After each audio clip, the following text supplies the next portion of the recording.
ஆண்டவராகிய இயேசு கிறிஸ்துவின் நாமத்தினாலே உங்கள் யாவருக்கும் என் அன்பின் நல்வாழ்த்துக்கள். நம்ம பழைய ஏற்பாடு எல்லாமே எண்ட் டு எண்ட் பார்த்தோம். ஸோ இந்த வீடியோவில் புதிய ஏற்பாடு கர்த்தராகிய தேவன்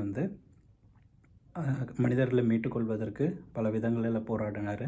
மனிதர்களை ஜஸ்ட் ஹை லெவலில் மனிதர்களை உண்டாக்கினார், உலகத்தை சுதந்திரமாக கொடுத்தாரு. அந்த சுதந்திரத்தை மனிதன் பாவத்தையும் கீழ்ப்படிய நிமித்தமாக பிசாசுக்கிட்ட இழந்து போயிட்டான். அதை மீட்கிறதுக்காக கர்த்தர் பல விதங்களில் நமக்கு உதவி செஞ்சு நம்ம மீட்டுக்கொள்வதற்கு போராடினார். ஆனால் மனிதர்கள் பாவத்திலையும் சாபத்திலையும் அடிமையாகி பிசாசு அந்த உலகத்தையும் மனிதர்களையும் அடிமையாச்சு வச்சுருந்தான். ஸோ எசேயா தீர்க்கதரிசி, எரேமியா தீர்க்கதரிசி அவங்க வழியாக சொன்ன தீர்க்க தரிசன வசங்களுக்கு பிரகாரம் ஆண்டவரே இந்த உலகத்தில் மனிதனாக பிறந்து நம்முடைய பாவங்களுக்காகவும் எல்லாவற்றுக்காகவும் ரத்தம் சிந்தி நம்மளை மீட்டுக்கொள்ளணும். ஸோ அது நிறைவேற அந்த தீர்க்க தரிசனம் நிறைவேறத்துக்காக இந்த புதிய ஏற்பாட்டு காலம் ஆரம்பித்தது. ஸோ இந்த புதிய ஏற்பாட்டு காலம் கிறிஸ்து பிறப்பதற்கு முன், கிறிஸ்து பிறந்ததுக்கு பின். இப்போது கடைசியாக இஸ்ரவேல் ஜனத்தார் எல்லாருமே சிதறடிக்கப்பட்டாங்க, பாபிலோன் தேசத்துக்கு சரியாக கொண்டு போகப்பட்டாங்க. ஸோ அதுக்கப்புறம் சில காரியங்கள்லாம் நடக்குது. அதுக்கப்புறம் என்ன ஆகுதுன்னா, சாம்ராஜ்யம் மாறுது. ஸோ பாபிலோன் சாம்ராஜ்யம் விழுது. அதுக்கப்புறம் ஒரு புது சாம்ராஜ்யம் உருவாகுது. அது ரோம சாம்ராஜ்யம். ஸோ ரோம சாம்ராஜ்யம் அந்த காலகட்டத்தில் எல்லாரையுமே ஆக்கிரமிப்பு பண்ணி அவங்க டாப்பில் இருக்காங்க. ஸோ அவங்களும் இந்த யூதர்கள் இருந்த பகுதிகள், அந்த இஸ்ரவேல் தேசம் இருந்த பகுதி எல்லாத்தையுமே ஆக்கிரமித்து அவங்களுடைய ஆளுகைக்கு கீழே இருக்குது. ஸோ அந்த டைமில் பார்த்தீங்கன்னா தீர்க்க தரிசன வசனங்கள் நிறைவேறப்போறாக கரெக்டாக 450 வருடங்களுக்கு பிறகு இந்த காரியங்கள் சம்பவிக்குது.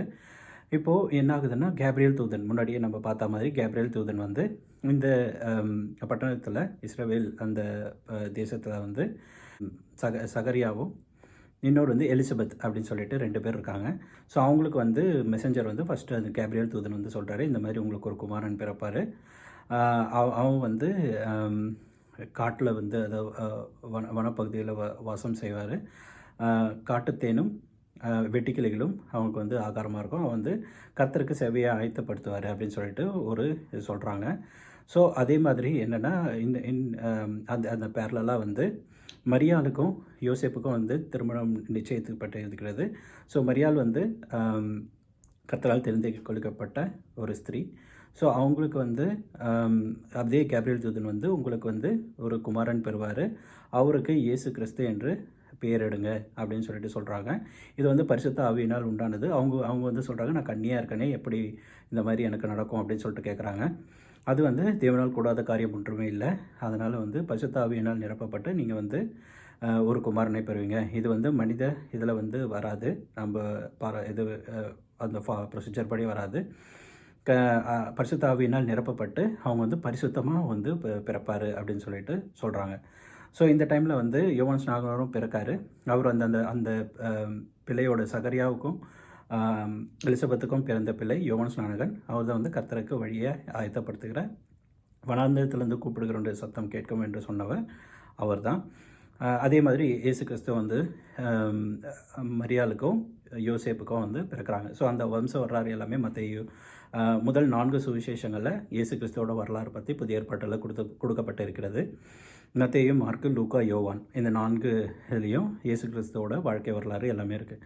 ஸோ இயேசு கிறிஸ்து அந்த அந்த அந்த காலகட்டத்தில் ஏரோது அரசனாக இருந்தான். ஸோ ஏரோது இந்த மாதிரி எல்லாமே கேள்விப்படுறான். இந்த மாதிரி ஒரு யூதர்களுக்கு புது ராஜா பிறக்க போகிறாரு அப்படின்னு சொல்லிட்டு சொல்கிறாங்க.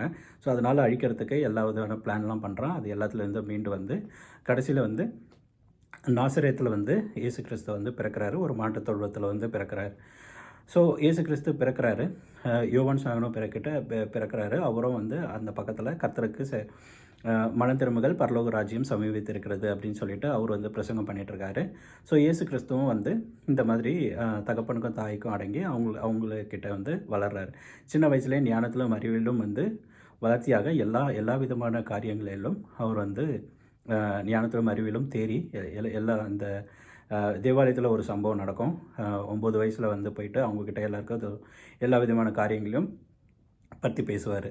அந்த வேத பகுதியில் இருக்கிற நியாயப்பிரமாணத்தில் இருக்கிறத எல்லாத்தையும் பற்றியும் பேசுவார். அவங்களும் ஆச்சரியப்படுவாங்க. ஸோ இந்த மாதிரி எல்லா காரியங்களும் வந்து நமக்கு கொடுக்கப்பட்டிருக்கு. அதுக்கப்புறம் அந்த 12 வயதிலிருந்து 30 வயது வரைக்கும் அவங்களுக்கு எல்லாருக்கும் தகப்பனுக்கும் தாய்க்கும் இருந்து அவங்களுடைய வேலைகளை செய்துட்ருக்கார். ஸோ தச்சு தொழில் தான் வந்து யோசேப்போட தொழில். இவர் வந்து முதல் மகனாக பிறக்கிறாரு. அதுக்கப்புறம் சில மகன்கள் அந்த மாதிரி குமாரத்திகளும் பிறந்தாங்க அப்படின்னு சொல்லிட்டு நம்ம வேத பகுதியில் சொல்லியிருக்காங்க. ஸோ இந்த மாதிரி இது முடிஞ்சதுக்கப்புறம் இந்த மாதிரி காரியங்கள் எல்லாம் போகுது. தேவனானவர் வந்து பரிசுத்த ஆவியின் வரத்தினாலும் அந்த கிருபையினாலும் எல்லாமே நடத்தப்பட்டு வேத அறிவிலும் வேத ஞானத்திலும் எல்லாத்துலேயுமே போதிக்கப்பட்டு எல்லாத்துலேயும் பரிசுத்தமாக வந்து வாராரு. அவர்கிட்ட வந்து ஒரு பாவமும் இல்லாமல் எல்லா காரியத்திலும் தேவனுக்கு கீழ்ப்படிந்து அவர் பிதாவோட சித்தத்தின்படி எதுக்காக வந்து இந்த உலகத்துக்கு வந்தாரோ அந்த காரியங்கள் எல்லாத்தையும் செய்துட்டு வர்றார். ஸோ இப்போ இந்த மாதிரி ஆகும்போது கரெக்டாக வந்து 30 வயசில் வந்து அவர் ஊழியத்துக்கு வந்து என்னுடைய வேலை வந்தது அப்படின்னு சொல்லிட்டு வராரு. அவர் வந்து என்ன பண்ணுறாரு, யோவான் ஸ்நாகன் வந்து எல்லாருக்கும் வந்து சுவிசேஷம் சொல்லி அவங்களுக்கெல்லாம் வந்து தண்ணீரில் ஞானஸ்தானம் கொடுக்குறாரு. தண்ணீரில் மூழ்கி ஞானஸ்தானம் அந்த கொடுத்துருக்கும் போது இயேசு கிறிஸ்துவ அந்த இடத்துக்கு வராரு. அவர்கிட்ட வந்து ஞானஸ்தானம் பெறத்துக்கு வராரு. அப்போ யோவான் ஸ்நானகன் வந்து பார்த்து சொல்கிறாரு, இது உலகத்தின் பாவத்தை சுமந்து தீர்க்கிற தேவ ஆட்டுக்குட்டி அப்படின்னு சொல்கிறாரு. இயேசு கிறிஸ்துவும் யோவான் ஸ்நானகன் கொடுத்த சாட்சினா, ஸ்ரீகளிடத்திலே பிறந்த இடத்தில் யோவான் ஸ்நானகனை போல ஒரு உத்தமனும் ஒரு பரிசுத்தனும் இல்லை அப்படின்னு சொல்லியிருக்காரு. ஸோ யோவான் ஸ்நானகன் கேட்குறாரு, ஆண்டவரே நான் உங்ககிட்ட ஞானஸ்நானம் எடுக்கிறதுக்கு பதிலாக நீங்கள் என்கிட்ட வரீங்களே அப்படின்னு சொல்கிறாரு. அவர் வந்து இயேசு கிறிஸ்து என்ன சொல்கிறார், இப்பொழுது இதுக்கு இடம் கொடு, இது எல்லாம் நிறைவேறத்தக்கதாக எல்லாமே நடக்குது அப்படின்னு சொல்கிறாரு. அப்போ வந்து இயேசு கிறிஸ்து மூழ்கி ஞானஸ்நானம் பண்ணுறாரு. அப்பொழுது பரிசுத்த ஆவியானவர் வானத்திலேருந்து இறங்கி, பிதாவானவர் வந்து இவர் என்னுடைய நேசகுமாரன், இவரில் பிரியமாக இருக்கிறேன் அப்படின்னு சொல்லிட்டு பரிசுத்த ஆவியானவர் வந்து அவருக்குள்ளே வந்து வாசம் செய்கிறார். ஸோ இயேசு கிறிஸ்து வந்து தம்முடைய ஊழிய காரியங்களை ஆரம்பிக்கிறாரு. அவர் ஆக்சுவலாக இயேசு கிறிஸ்து வந்து இந்த உலகத்துக்கு மெயினாக வந்து இந்த உலகத்துக்கு காரணமே நம்மளுடைய பாவங்களுக்காகவும் நம்முடைய எல்லா விதமான அக்கிரம செயலுக்காகவும் அவர் வந்து தம்முடைய ரத்தத்தை சிந்தி இந்த உலகத்தையும் நம்மளே மீட்டுக்கொள்ளணும். ஸோ இது வந்து எதுக்காக இயேசு கிறிஸ்து இப்போது ஒரு பரிசுத்த ரத்தம் வந்து சிந்தணும், உலகத்தை மீட்கிறதுக்கு என்றதுக்காக மட்டும் இல்லை, நமக்கு தேவையான இந்த உலகத்தில் வந்து எல்லா இடத்துலையும் ஒரு ஒரு ஒரு ஒரு பேச்சு ஒன்று இருக்குது. என்னன்னு பார்த்தீங்கன்னா, இந்த உலகத்தில் பரிசுத்தமாக வாழ முடியாது, எல்லா இடத்துலையுமே பாவம் வந்து பெருகியிருக்கு, எந்த இடத்துல போனாலும் பாவம் இருக்குது, அதனால் வாழ முடியாது அப்படின்னு சொல்லிட்டு ஒரு எல்லார்கிட்டேயும் ஒரு தாட் இருக்குது. ஸோ அந்த இயேசு கிறிஸ்து வந்து அதை முறியெடுக்கிறதுக்காக, நியாயப்பிரமாணத்தை முறியெடுக்கிறதுக்காகவும், நாம் அந்த பரிசுத்தமாக எப்படி வாழ்வது அப்படின்னு சொல்லிட்டு நமக்கு சொல்லிக் கொடுக்கறதுக்காகவும் அவர் வந்து இந்த உலகத்துக்கு வந்து வந்தார். அதே மாதிரி வாழ்ந்து காட்டினார். எல்லா காரியத்திலையும் எல்லா இடத்துலையும் எல்லா விதமான சோதனைகளும் அவருக்கு கொடுக்கப்பட்டது. ஸோ இப்போது இந்த எல்லாத்துலேயும் ஜெயித்து எல்லாத்தையும் வெற்றி சிறந்தார். ஸோ இப்போது இந்த ஞானஸ்நானம் எடுத்து முடிச்சதுக்கப்புறம் இந்த பிசாசானவன் அவரை சோதிக்கப்படும்படி சில இடங்களுக்கு கூட்டு போகிறான். முதல்ல வந்து அவர் பசியாக இருக்கிறாரு, வனாந்தரத்துக்கு போனார். ஸோ அந்த இடத்துல பசியாக இருக்கும்போது அவர் 40 நாள் வந்து இரவும் பகலும் உபவாசத்தோடு ஜெபம் பண்ணார். ஸோ அந்த இடத்துல பிசாசு என்ன பண்ணுறான், அவரை சோதிக்கும்படியாக இந்த ஒரு கல்லுகளை கட்டி இந்த கல்லெல்லாம் அப்பங்களாக மாற்றுங்க அப்படின்றான். ஆனால் வந்து அவர் வந்து மனுஷன் வந்து அப்பத்தினால் மட்டுமல்ல தேவனுடைய வசனத்தினாலும் பிழைப்பான் அப்படின்னு சொல்கிறாரு. அதுக்கப்புறம் அந்த உயரமான மலைக்கு கொண்டு போயிட்டு அங்கேருந்து தாழ குருதியும், அப்பொழுது உங்களுடைய தேவ தூதர்களை அனுப்பி உங்களை பாதுகாப்பார் அப்படின்னு சொல்கிறான். அதையும் வந்து உங்களுக்கு தேவனை பரீட்சை பாராதிருப்பதாக அப்படின்னு சொல்கிறாரு. இந்த மாதிரி எல்லா விதமான சோதனைகளிலும் பிசாசோட சோதனைகளிலும் அவர் வெற்றி சிறந்து அப்போ வந்து பிசாசு சில காரணம் வந்து அவர் விட்டு விலகி போகிறான்.